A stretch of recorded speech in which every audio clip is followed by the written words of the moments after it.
How to send SD photos in Messenger. Hey everyone, welcome back to the channel. In today's video, I'll show you how to send SD photos in Messenger. So now, without further ado, let's get started. So here, first thing first, open the Messenger app on your phone and make sure that you're logged in to your account. And now here, once you're inside the app, simply open the chat where you want to send the photo to.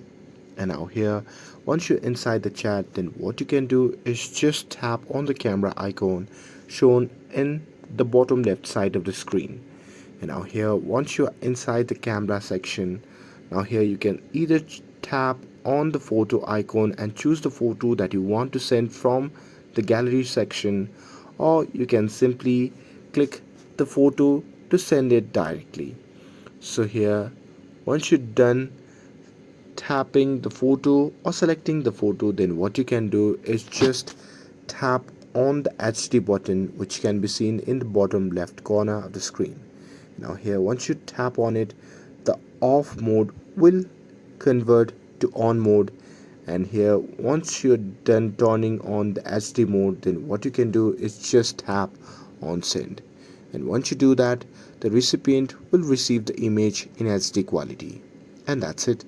With this, if you found this video helpful, then don't forget to like, share and subscribe to get updated for more videos. Thanks for watching, and I'll see you in the next video.